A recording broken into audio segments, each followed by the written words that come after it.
Well, hello. So I thought I would make a video about pedal kits because it was something when I first joined to become an RCA, I needed a pedal kit and I was super worried about it, putting it in myself. So I thought I'd make um, a little slideshow about that. Well, this isn't everything. I don't have video with how to do it. There are some things on there like that. But I thought I'd just put this out there, maybe give some people advice that might give them a little bit more courage to do it. Yeah, so here we go. So installing a pedal kit, simple way to do it yourself. First of all, why I chose to install my own. First thing was necessity. I became an RCA. I just had a kind of bad part-time job at the time. I was looking to become an RCA. I didn't have a lot of cash. I had a vehicle I could use, but it didn't have pedals on the passenger side, and didn't have a bench seat, so I couldn't straddle that well. Really impossible to drive that vehicle from the middle or from the right. So I needed to have pedals if I was going to use it. So I needed it.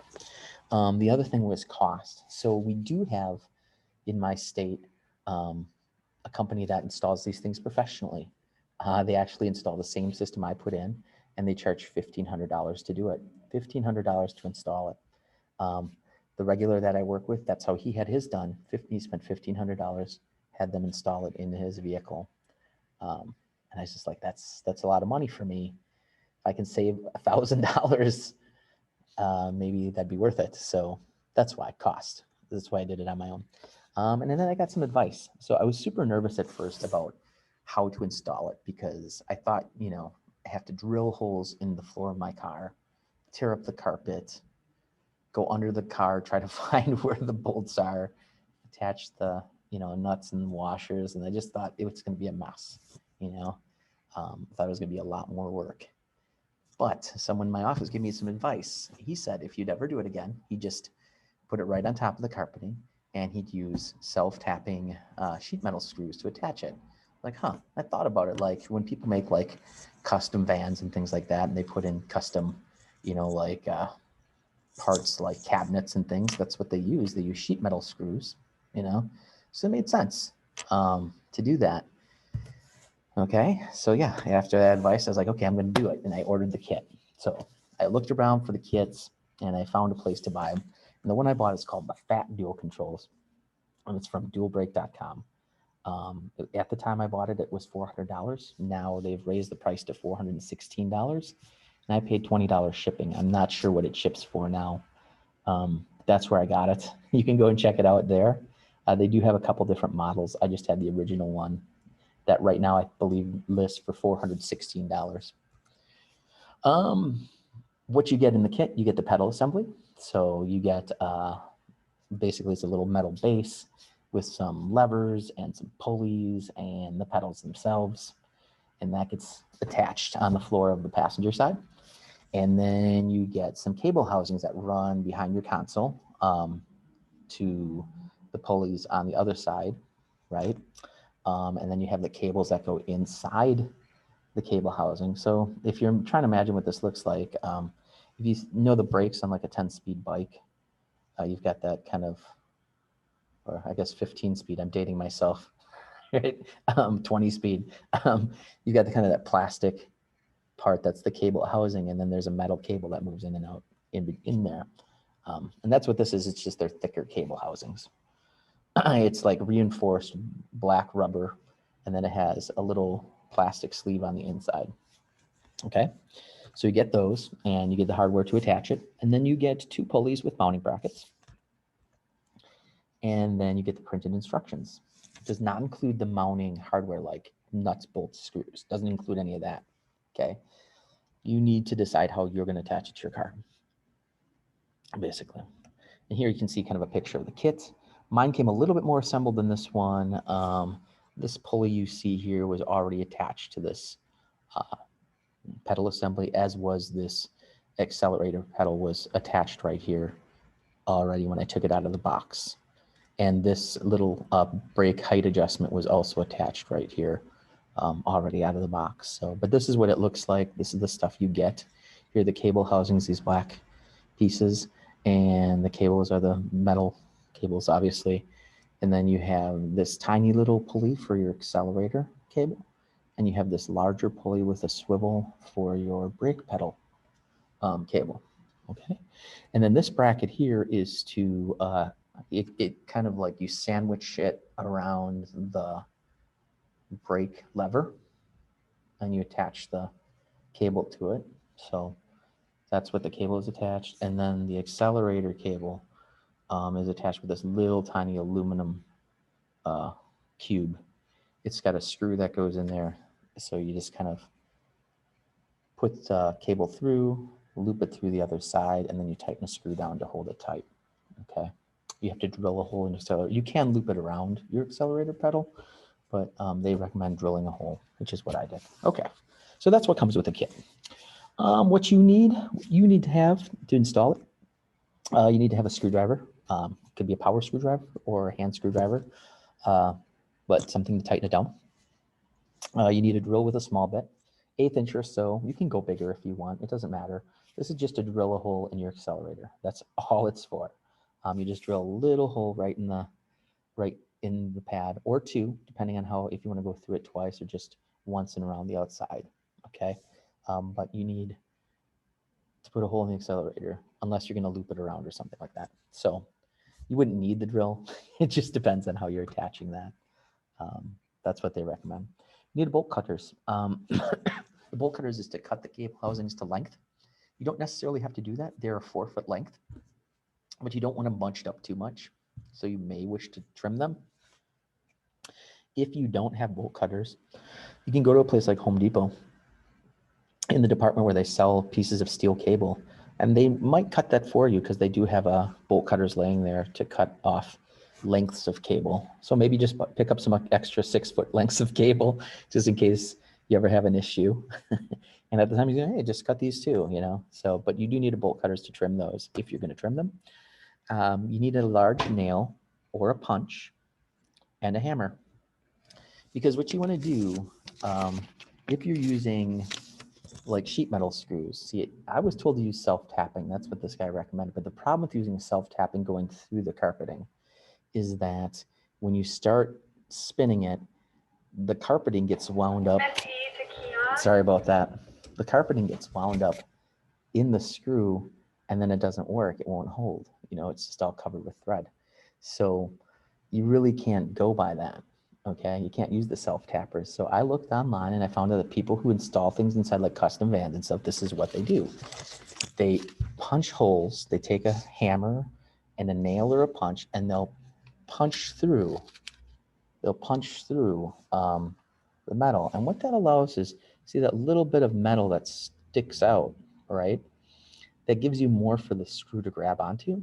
Whereas if you just drilled the hole, you just have that little thin piece of metal. But if you punch through, you're giving it more to grab onto. So yep, you take a nail that's a little smaller. It's got to be a hefty nail, but it's got to be smaller than the screw you're using. And you pound a hole in there, okay? Punch might work better, but I used just some big nails and it worked fine. And you do that right through the carpet, okay? And then you need some number 14 sheet metal screws. These are the largest sheet metal screws I could find. You might want to get a few different lengths. Obviously, you don't want a huge, long screw hanging off the bottom of your car, but it's got to be long enough to get through. So just get a few different sizes if you're not sure about the length. They're not expensive. It's like $1.20 for a box of 6, something like that. And then you need some flat washers just so that so that you have something, because the holes on the mounting things are a little bit big. So having the flat washer will just give you a little bit better of a chance of the screw holding it on. So some flat washers, and that's it. So you're talking about, if you already have the tools, you're talking about less than $10 worth of hardware that you need to purchase.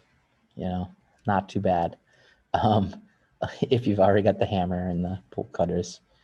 And even if you are buying all these things, you're still spending, you know, with the drill and everything, you're still less than $50 on all of this stuff if you don't have any of it.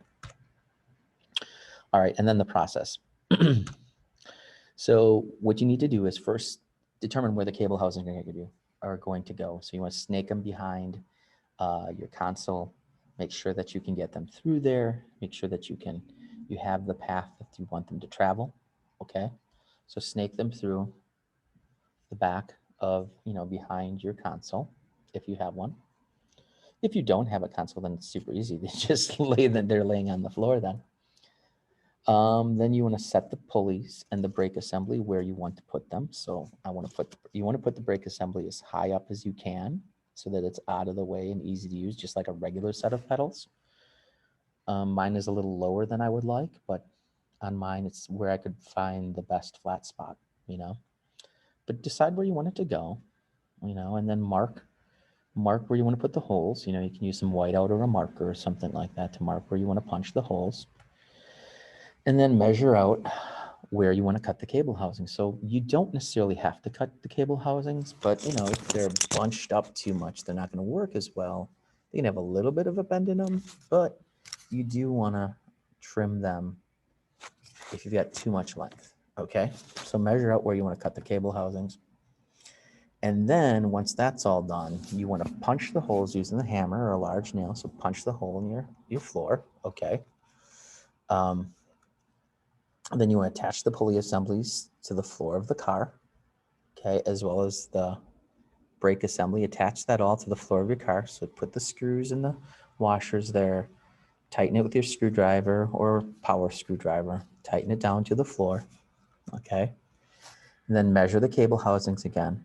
And then you want to pretzel them. So you see, like in this picture, how they're tied up like a pretzel. If you are going to trim them, that's what you want to do first, because the cable housing has two parts.